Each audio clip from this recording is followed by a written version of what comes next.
Welcome back to Good Morning Colorado. Taking a live look outside right now from Cheyenne Wells. Gorgeous sunrise there with that easterly glow. Time right now is 6:09, and we are finally starting to see some warmer weather in our area. Here to tell us if it's going to stick around is Storm Tracker 13's Marty V. Marty, is it? I mean, hey, nice sunrise where you are. Well, yeah, no, it's definitely going to be around for a couple of days. Okay. And then, of course, things will change. We'll talk more about that coming up a little later in the show. You saw the nice sunrise from Cheyenne Wells. That was a place buried in the clouds yesterday in the morning. It was also the case in this camera shot from Cedar Point, not too far from Lyman. So you can see the transition from the air masses. No more low clouds, no more patchy fog over the plains. All that warm air has moved overhead. So we're in for a pretty quick warm-up today. And we're already seeing that, particularly near the higher terrain to the southwest of Pueblo, where we have some wind already starting to gust over the mountains. So mixture of 40s and 50s there.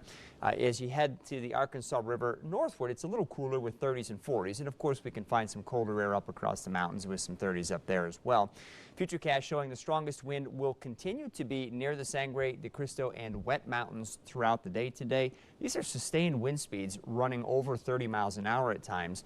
We don't think the wind will be quite that strong as you head away from the mountains, but we'll still be running between about 10 and 20 across much of eastern Colorado with occasional gusts between 20 and 30 miles an hour. Again, all that plays into why the National Weather Service has issued the fire weather warnings for the area for the afternoon.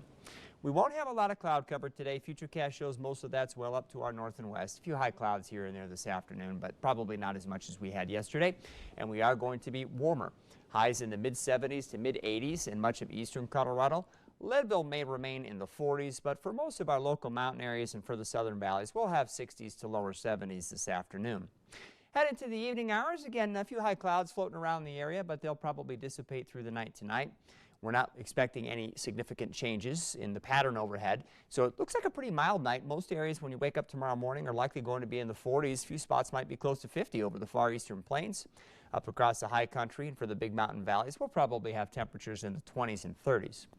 Speaking of sunrises, we have another nice one to show you. This from up on top of Cheyenne Mountain. Looks a lot like the one that you saw from Cheyenne Wells this morning.